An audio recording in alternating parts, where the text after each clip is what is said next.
What's good, YouTube? It's your boy D-Rip. Hey, today we got another special video. Today we're going to be reacting to 15 of the weirdest WWE matches ever. Let's see what this video talking about, man, because I have no idea what could be a weird match, because anything could be a weird match. I know y'all remember back like in the early 2000s, they had bra and panty matches. They had the match with Vicky Guerrero and Santina, which was Santina Marella, and like some mud or something. I don't know. There's a lot of different kind of matches that they had back in the early days. They don't really have those kind of matches now. But let's see what the weirdest matches of all time is. First time, trying to make sure I could hit that thumbs up. Make sure I subscribe, because we almost at 4K. And I really have a surprise. If we can hit 5K before December, I have me going into an actual ring and training. And I can't put that video out until y'all get me to 5K. Once y'all get me to 5K, I'll get that video out for y'all. But until then, it ain't happening. I'm sorry. Well, look, continue to show the support. Continue to support. Oh my gosh, I can't talk. Continue to show the support. Continue to show the support and subscribe, because we're almost at 4K. So continue to do that, and we can get to 4K. And then once like I said, we get to 5K, then I'll get that video out for y'all of me in the actual ring. So, hey, without further ado, let's get into this video. Good reason why this WWE match has only happened once. In Will, early 2008, CM CM Punk and Chavo Guerrero were feuding over the ECW title. One of their matches was a Gulf of Mexico match. The only way to win was to throw your opponent into the Gulf of Mexico. Thankfully, the arena WWE was at was only a few yards away from the Gulf. Punk and Guerrero brawled into the crowd and out the door until he got right next to the water. After hitting the GTS, Chavo went flying into the ocean, making CM Punk the first and only Gulf of Mexico match winner. Triple H was in control of the March 17th, 2008 edition of Raw. With all the power in his hands, the game decided to make his WrestleMania opponents, John Cena and Randy Orton, team up. Now, rather than make them face off against a tag team or something, Triple H had Cena and Orton fight the entire Monday Night Raw roster. John Cena and Randy Orton had to take a small army of wrestlers entirely by themselves, but... Is it elimination matches? Is it an elimination match, or is it like...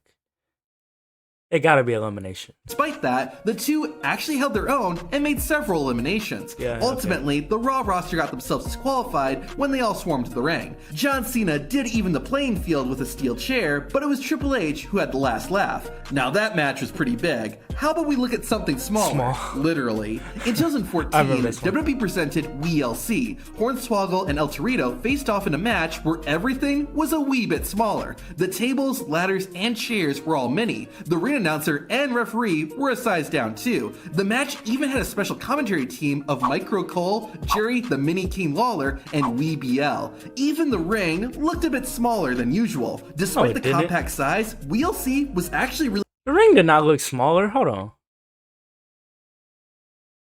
The ring does not look smaller. It kind of looks smaller this way, but I don't know. I don't think that was part of it. Ring looked a bit smaller than usual. Despite the compact size, WeLC... There were several awesome moments, and the crowd got into it. Yeah, it was actually a good match. It was actually a good entertainment match. That's the definition of sports entertainment. Hopefully that's what you about to say. Fun size. You're either going to find this next match hot or disgusting. In 2001, Trish Stratus and Stacy Keibler faced off in a gravy bowl match. The two sat at a dinner table with a pool of gravy right next to them. The two used food as weapons and ultimately ended up fighting inside the gravy bowl. Trish got the victory after forcing Stacy to tap out, but it's easily one of the messiest wrestling matches of all time. However, there is one that was even messier. Yeah, mud. To watch Extreme This is what I was talking about. See a very rare match. Vicky and Chavo Guerrero fought Santina Marella in a hog pen match. Rather than wrestle in a ring, they fought in a small fenced pen filled with mud and with pigs right next to them. The competitors also used buckets of slop to fight each other off. As you would expect, the match was very messy. Despite the handicap, Santina Marella pinned Vicky Guerrero and was named the official Miss WrestleMania. In most matches, you can see all the wrestlers competing, but not this one. WrestleMania 22 saw... Oh my gosh. This was Vince McMahon versus God himself. I remember this match. Shawn Michaels fight his boss, Vince McMahon. Despite interference from McMahon's son, Shane, and the Spirit Squad, HBK was triumphant in that encounter. Instead of being a good sport about it, Vince claimed that Shawn Michaels' victory was an act of God. McMahon then set up a no-holds-barred tag team rematch. Vince and Shane McMahon would take on Shawn Michaels and God. Before the match, God got his own entrance and everything. McMahon even told the referee to check the Almighty for weapons. Once the match got started, Shawn Michaels handled things pretty well on his own. However, the Spirit... Oh my gosh!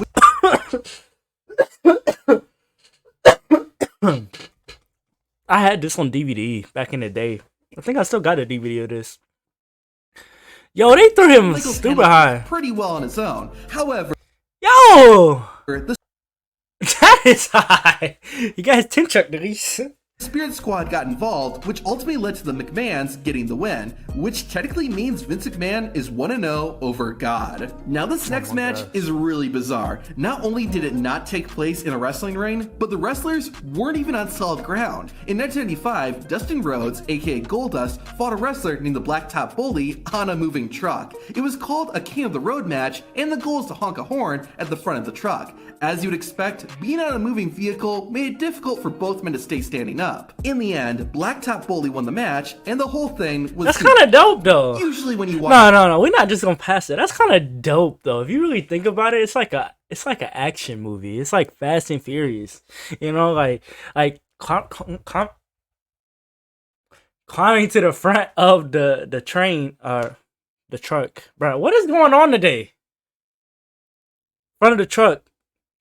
That's actually pretty cool. I mean, I think they should have one more of those. I think that actually probably was entertaining, especially if you depending on who you put in it. It probably would be. 1995, Dustin Rhodes, aka Goldust, fought a wrestler named the Blacktop Bully on a moving truck. It was called a King of the Road match, and the goal is to honk a horn at the front of the truck. As you'd expect, being on a moving vehicle made it difficult for both men to stay. That's kind of dope, bro. I like that. Blacktop Bully won the match, and the whole thing was soon forgotten. Usually when you watch a WWE match, the wrestlers fight each other, and the referee officiates. Well, in 2001, things got flipped around, and the referees fought each other while a wrestler officiated. After WWE bought WCW and ECW, a massive war broke out, with the WCW and ECW wrestlers banding together to fight the WWE wrestlers. This rivalry carried over to the referees on... Man, I'm trying to see... Oh, hold on. The referees fight each other?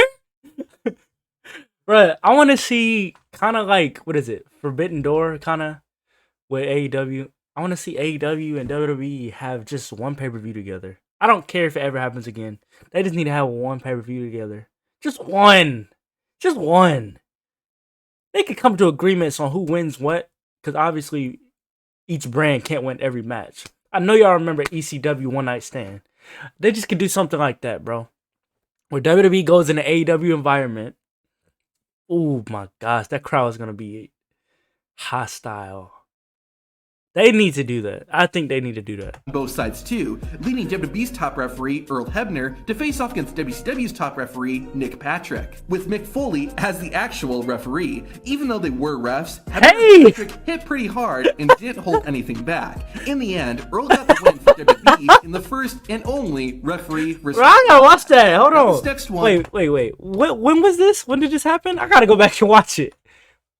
WCW and ECW, a massive war broke out, with the WCW and ECW wrestlers banding together to fight the WWE wrestlers. This rivalry carried over to the referees on both sides too. I gotta see this match, WWE's top referee, Earl Hebner, to face off against WCW. What did I say? At the back? Invasion? WWE's top referee, Nick Patrick, with Mick Foley as the actual referee. Even though they were refs, Patrick hit pretty hard and didn't hold anything back. In the end, Earl got the win for WWE in the first and only referee versus referee match. Now this next one is just like a normal WWE match, except for one major difference. The match I'm talking about is a Trading Places match.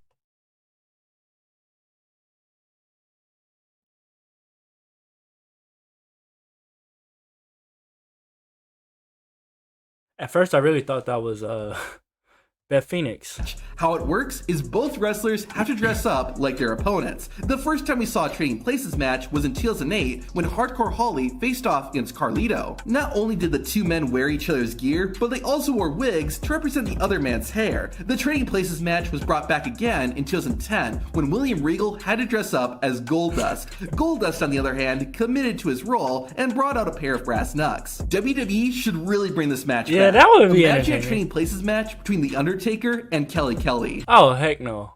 Why would y'all even do that? Why would they do that? They're not gonna disrespect Undertaker like that. Have you ever heard the expression, an eye for an eye? Well, Rey Mysterio and Seth Rollins took that very literally. In 2020, Rollins and Mysterio were fighting in a tag team match. Seth ended up piercing Rey's eye with the ring steps and temporarily took the luchador out of action. This logically led the master of the 619 to challenge Seth Rollins to an eye for an eye match. In this match, you didn't win by pinning your opponent or making them submit. Instead, you only won once you gouged out your opponent's eye. Rey Mysterio was the unfortunate loser of that match, but conveniently, doctors were able to save Rey's eye. Have you ever That is the stupidest one. heard of the Duchess of Queensbury rules match? If not, Hold on, bro. Is that buddy from Power Rangers? Rey's eye. Have you ever heard of the Oh, I thought that was Tommy from Power Rangers, bro. I thought that was him, bro. The Green Ranger, the Red Ranger, the White Ranger. I thought that was him, bro. Duchess of Queensbury rules match? If Bro, that look like him. I unfortunately Howard can't Finkel. explain the rules because nobody knew. The first and only time this match type was used was at Backlash 2001. The Duchess of Queensbury watched on as William Regal took on Chris Jericho. Throughout the match, the Duchess would interrupt to announce a rule. Usually that benefited William Regal. As far as we know, these are the rules of a Duchess of Queensbury match. Rule 1. The match has rounds that last 4 minutes and 49 seconds. Rule 2. There's no disqualification. And Rule 3. You cannot win by submission. There might be more, but it's unlikely we'll ever find out. Like all major sports, WWE isn't shy about having sponsors at their shows. However, in 2023, they took things to a new level when they named... They made that into a commercial, too. They made that into a commercial. They actually made that to a commercial. In 2023, they took things to a new level when they named an entire match after a brand. At the Royal Rumble, Bray Wyatt and LA Knight competed in the Mountain Dew Pitch Black match. In addition to the whole ringside area being decked out in the Mountain Dew branding, a black light was placed over the ring. This was actually a dope match, though. The match seemed to have it all, except for actual Mountain Dew Pitch Black, but what you gonna do? In 2020, WWE was actually their shows without fans. First, they held their events in the Performance Center and eventually moved to the Thunderdome. This also led to a lot of different matches, like the Boneyard match, the Swamp Fight, and more. But perhaps the weirdest match of them all was the 2020 Money in the Bank ladder. No, that one was dope. It was held inside WWE's headquarters. That one was dope. Briefcases located at the top of the building. Both the men's and women's. That one was actually really dope. I don't know if y'all like that one. I really like that one. Speaking of Money in the Bank, let's talk about Money in the Bank because I haven't spoke to y'all in a minute. I've been very busy lately, so I didn't upload last week because I was busy last week. But look, we're gonna talk about that. Let me talk to you, as LA Knight says. How do y'all feel about Damian Priest winning Money in the Bank? Because I 100% picked LA Knight. And I already knew Io Sky was gonna win for the women's, so I'm not disappointed in that one at all. I was really, that roof would have came off that building if LA Knight would have won. Money in the Bank matches went on at the same time, leading to a mad scramble all over the building. It felt like a WWE video game had come to life, with various WWE characters making cameos and wrestlers finding secret rooms. The wrestlers didn't even get into the ring until over 15 minutes after the match had started. While that was weird, this next match was pretty normal, but with one big stipulation. In early 2004, John Cena was butting heads with Rhino and the SmackDown General Manager, Paul Heyman. This led to a match between Cena and Rhino that was no disqualification. Only for Rhino, that is. However, that's not the weird part. The match was officially called Loser Wash Your Mouth Out with Soap Match. If Cena lost, he would have to put soap in his mouth, and if Rhino lost, then Paul Heyman would have to do the same. Despite the odds not being in his favor, John Cena won, and with some help from Chris Benoit, Heyman ate his soap. The only other thing to say is that this clip of John Cena is hilarious out of context. Oh!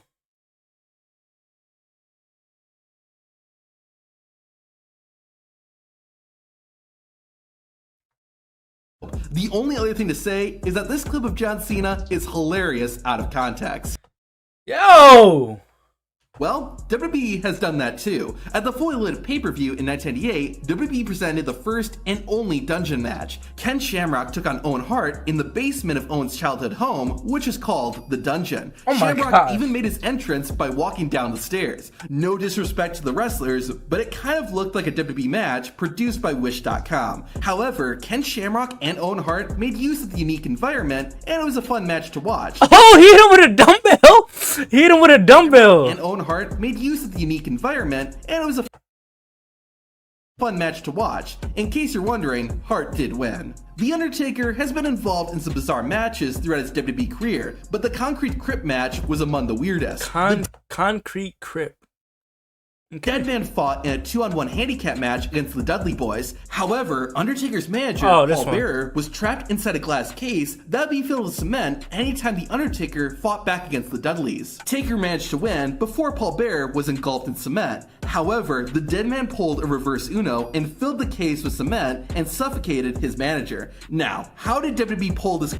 It's obviously, we already watched that secret to that. We watched the secret to that before. So if you want to see the secret to that match, make sure I go ahead and go click on my channel, man. Click on the channel, subscribe, because I have definitely reacted to that. And I'm not reacting to it again, all right?